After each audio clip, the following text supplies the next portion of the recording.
میں نے اپنے کپڑوں سے شروعات کی اور پھر اپنی بہن، اپنی والدہ نت اور ان کی بہنوں کے کپڑے فروخت کیے۔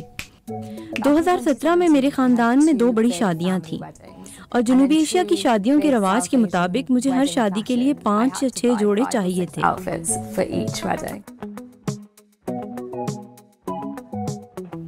اور اس طرح سرکولر تھریڈز کی شروعات ہوئی۔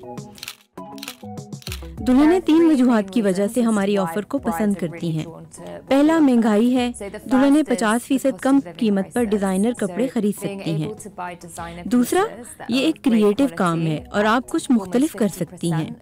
اور تیسرا، یہ ضیاع سے بچاتا ہے۔ پہلے نئے کپڑے خریدنا دولت کی نمائش سمجھا جاتا تھا، لیکن نئی نسل میں تبدیلی آ رہی ہے۔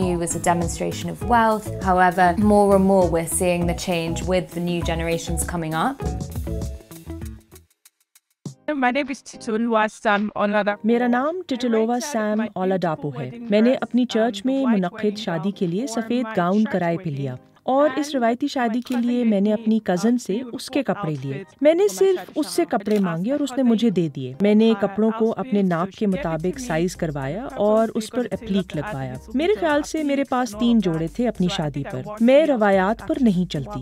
ہماری شادی روایتی نہیں تھی، ہم نے صرف روایتی کپڑے پہنے تھے۔ میرے خیال میں ہمارے بہت سے کام وہم پر مبنی ہوتے ہیں۔ میں ہمیشہ کہتی ہوں کہ بہت سی روایات ہمارے مرحوم آباء و اجداد کی طرف سے دباؤ ہے۔ مجھے نہیں سمجھ آتی کہ میں اپنے فیصلے خود کیوں نہیں لے سکتی۔ روایت کے خلاف یہ کر کے میرے دلہن ہونے کے تجربے میں کوئی کمی نہیں آئی۔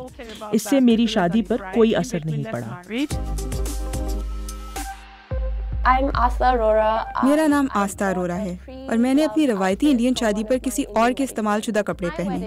میری شادی پر 3 تہوار تھے اور ہر ایک کے لیے الگ جوڑے تھے۔ جب میں نے فیصلہ کرنا تھا کہ میں کیا پہنوں گی تو مجھے یہ بھی یقینی بنانا تھا کہ شادی کے بعد یہ کپڑے کسی اور کے کام آ سکیں۔ پہلا ڈریس کسی اور کی شادی کا تھا، دوسرا میری الماری میں جو پہلے سے کپڑے تھے ان کو مکس اور میچ کر کے بنایا، اور تیسرا شادی کے دن کا تھا جو روایتی طور پر سرخ ہوتا ہے، لیکن میں نے جان بوجھ کر میرون بنایا تاکہ بعد میں بھی اسے الگ سے پہن سکوں۔ عام طور پر سیکنڈ ہینڈ کپڑوں کے ساتھ ایک منفی معنی جڑا ہوتا ہے۔ میرے خیال میں انڈیا کے کلچر میں لوگ چاہتے ہیں کہ دلہن سب سے زیادہ شوخ اور سجی ہوئی ہو۔